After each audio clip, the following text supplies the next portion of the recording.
जय Shri Krishna to all, welcome to our YouTube channel commerce classes by Anoop sir. मैं हूं प्रियंका मिश्रा। पहले के टॉपिक में हमने पॉल्यूशन के बारे में पढ़ा था कि पॉल्यूशन कितने टाइप का होता है और कैसे कैसे हम उसको कंट्रोल कर सकते हैं। तो आज का हमारा टॉपिक क्या रहेगा?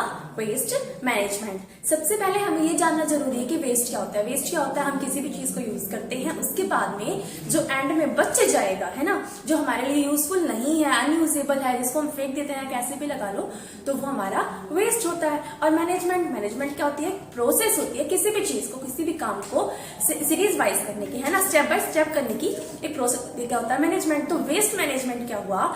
जो भी चीज हमने डिकम्पोज की, मतलब डिकम्पोज नहीं, जो भी चीज हमारे लिए अनयूजेबल है उसको प्रोसेस वाइज, ठीक है, प्रोसेस वाइज मैनेज करना, ठीक है, ताकि वो हमारे लिए मतलब किसी भी टाइप से कोई प्रॉब्लम ना क्रिएट करे, हैं, किसी तरीके से हमारे लिए हार्मफुल ना हो। तो इस तरीके से हमें मैनेज करना है वेस्ट को। अच्छा, वेस्ट कितने टाइप का हो सकता है? 2 टाइप का हो सकता है। एक सॉलिड हो सकता है और एक लिक्विड हो सकता है। सॉलिड कैसे हो सकता है? जो मेटलिक वगैरह फॉर्म में या प्लास्टिक की फॉर्म में या ग्लास की फॉर्म में है, तो वो सॉलिड वेस्ट है, यानी कि जिसको हम जो मतलब बिल्कुल ठोस आकार में होता है। नेक्स्ट एक आता है लिक्विड वेस्ट। लिक्विड वेस्ट कौन सा होता है? जो कि वाटर की फॉर्म में होता है या फिर जिसको हम वाटर के अंदर डिस्पोज ऑफ करते हैं, ठीक है। तो आज का टॉपिक हमारा क्या रहेगा? जस्ट सॉलिड वेस्ट रहेगा। हम सॉलिड वेस्ट के बारे में पढ़ेंगे।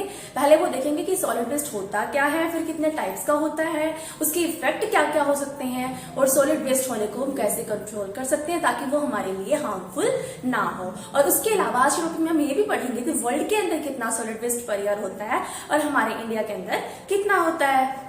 तो चलिए अब हम स्टार्ट करते हैं हमारा lecture. First, solid waste. Solid waste जो है वो कैसे क्रिएट होता है? Solid waste the range of garbage यानी कि कूड़ा कचरा जो कि वेस्ट हो रहा है। Range of garbage arising from animal से भी हो सकता है, एंड ह्यूमन, जो ह्यूमन बीइंग है उनसे जो क्रिएट हो रहा है।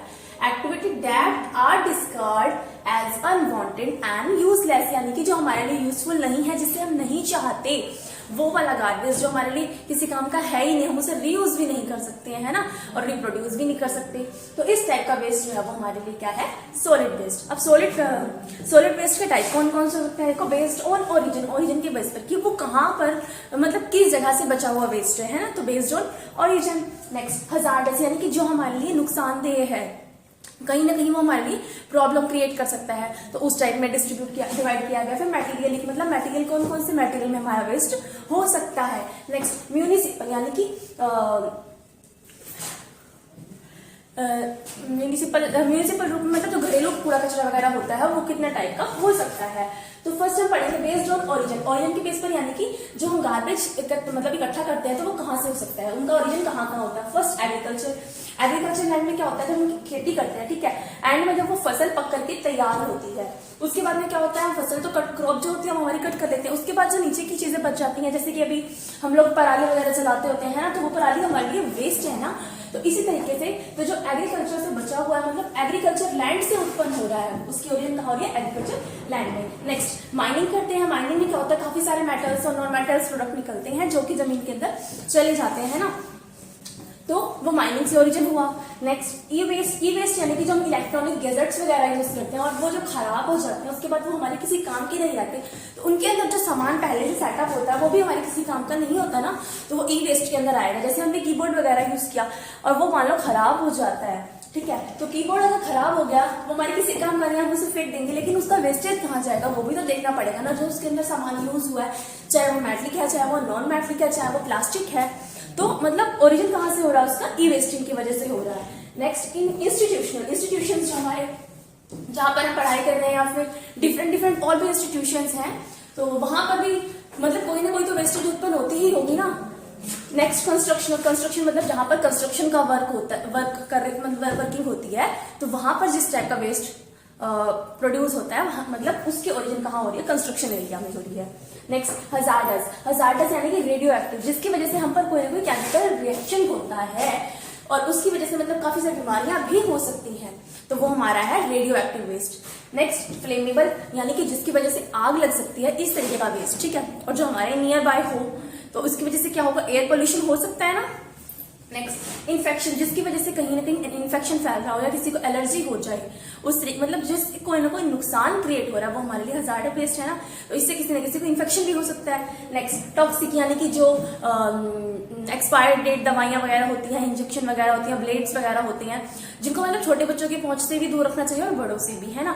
काफी बार क्या होता है, हम लोग ब्लेड वगैरह का यूज करते हैं और ऐसे फेंक देते हैं, फिर डॉक्टर्स जो है इंजेक्शन का यूज करते हैं, उसे ऐसे फेंक देते हैं, या फिर पट्टी वगैरह लोगों ने यूज की और जहां मर्जी खोल के फेंक दिया, बैंडेज फेंक दिया, तो इस तरीके की चीजें जो कि हमारे लिए हार्मफुल हो सकती हैं। नेक्स्ट नॉन टॉक्सिक्स, यानी कि जो हजार्डस तो है लेकिन वो दवाइयों की रेंज में नहीं आती है, इंजेक्शन वगैरह की रेंज में नहीं आती, तो वो वाली कैटेगरी हमारी हजार्डस में आती है। फिर मटेरियल में कौन कौन सा वेस्ट हो सकता है, लाइक प्लास्टिक की वजह से कितनी सारी प्रॉब्लम्स क्रिएट होती है ना, ना तो वो दोबारा से रीयूज हो सकता है और ना ही उसको हम रिसाइकिल कर सकते हैं।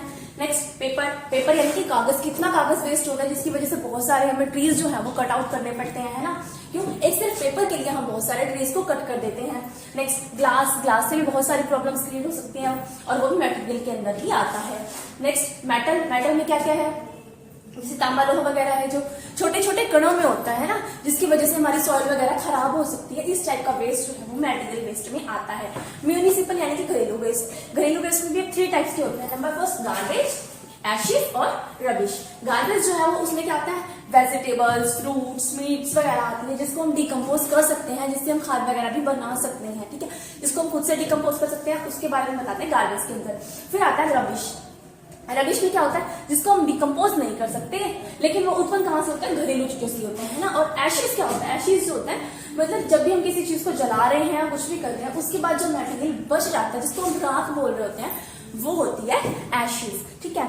और मतलब हमारा पर इनका बता रहे हैं 400 to 900 kg जो है वो गार्बेज डिकम्पोजेबल होता है, जो म्यूनिसिपल के द्वारा क्रिएटिव होता है, ठीक है। फिर हम देखते हैं कि सॉलिड वेस्ट का जो है हमारे ऊपर क्या क्या इफेक्ट पड़ सकता है, हमें वो भी तो देखना पड़ेगा ना कि सॉलिड वेस्ट का इफेक्ट क्या क्या हो रहा है। तो फर्स्ट इंक्रीज डिसीज, जब भी हमारे आसपास मान लो कहीं पे भी कूड़ा कचरा इकट्ठा होता है, हाँ सबसे बड़ी बात है मैंने आपको नहीं बताई कि हम वेस्ट का मैनेजमेंट कैसे कर सकते हैं। देखो हम लोग जैसे करते हैं तो पहले कई जगह पे क्या होता है, ओपन एरियाज में होता है, मतलब कहीं भी कूड़ा फेंक के आ गए है ना, इकट्ठा कर दिया, तो वो काफी टाइम तक इकट्ठा होता रहता है। उसका इफेक्ट क्या पड़ता है कि आसपास के जो लोग होते हैं वो बीमार हो जाते हैं, है ना। या फिर जो एयर पोल्यूशन है वो क्रिएट होता है, काफी ज्यादा स्मेल आने लगती है आसपास, अगर ओपन में हम लोग कूड़ा फेंकते हैं तो।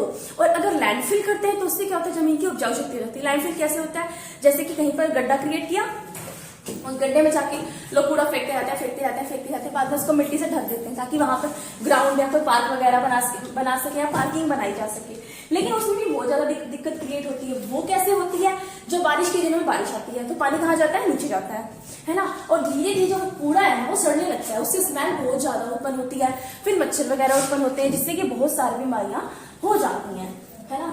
तो इस तरीके से होते हैं। अब थर्ड पार्ट क्या आ गया, जो सैनिटेशन करके यानी दवाइयों के माध्यम से, उसके बाद मतलब लैंडफिल पे किया जाता है और सैनिटेशन के माध्यम से डिकम्पोज करके जो किया जाता है वो हमारे लिए बेटर होता है। नेक्स्ट इफेक्ट क्या आएगा सॉलिड वेस्ट का, इंक्रीज डिसीज। अब मच्छर वगैरह होंगे, मक्खियां होंगी, तो उससे क्या होगा, बीमारियां भी तो डिफरेंट टाइप की आएंगी, है ना।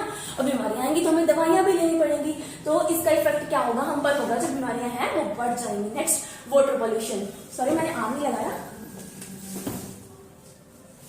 वाटर पोल्यूशन कैसे होगा, मतलब जब हमने कूड़ा फेंका है और बारिश हुई है, उसका पानी नीचे जमीन में गया है, तो जो नीचे से पानी आ रहा है उसमें भी कुछ ना कुछ चेंजेस होते हैं, या फिर वाटर सप्लाई का पानी है वो भी काफी गंदा आ सकता है इसकी वजह से, है ना। Next reduce aesthetic value of land. अब जहां पर मान लो वेस्टेज जाता है, कूड़ा कचरा जाता है, स्मेलिंग एरिया जाता है और वहां पर ट्रीज वगैरह भी नहीं होते मैक्सिमम, या फिर ट्रीज मान लो हमने कट आउट कर दिए, तो क्या होगा, जो वहां की सुंदरता है वो खत्म हो जाएगी, है ना। एस्थेटिक वैल्यू बिल्कुल ही खत्म हो जाएगी। नेक्स्ट एयर पोल्यूशन, अब स्मेल वगैरह आ रही है तो एयर पोल्यूशन होना बहुत ही नॉर्मल सी बात है। और सीवेज लाइन प्रॉब्लम, अगर मान लो कूड़ा कचरा ज्यादा पेट में फैला हुआ है, धीरे धीरे वो नाले में जाना शुरू हो जाएगा, जिससे क्या होगी, सीवेज की प्रॉब्लम होगी और पोल्यूशन बहुत ज्यादा ही क्रिएट होगा।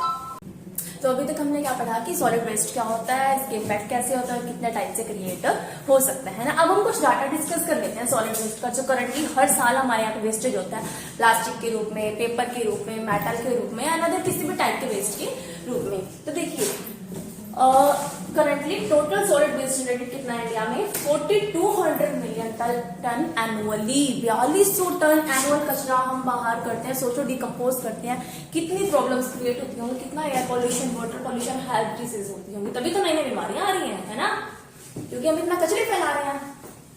चलो देखते हैं सबसे ज्यादा हमारे इंडिया में कहाँ क्रिएट हो रहा है, दिल्ली में, कितना 30.6 lakh tonne per year. Mumbai second number पे 24.9, Chennai 18.3 lakh tonne per year, Hyderabad 4 lakh tonne per year, Bengaluru 12.8 lakh tonne per year, Ahmedabad 12.1 lakh tonne per year and Pune 6.2 lakh tonne per year, Surat 6.1 lakh tonne year, Kanpur 5.5 lakh tonne per year और Jaipur 5.4 lakh tonne per year. ये तो हमारे यहाँ की सिर्फ 10 स्टेट्स दिखाए हैं मैंने, जो कि इतना ज्यादा मतलब जो कचरा है वो क्रिएट कर रहे हैं। उसके अलावा जो बाकी बचे हुए एरियाज हैं उनमें कितना हो रहा होगा, है ना, तभी तो total 4200 million ton annually create हो रहा है।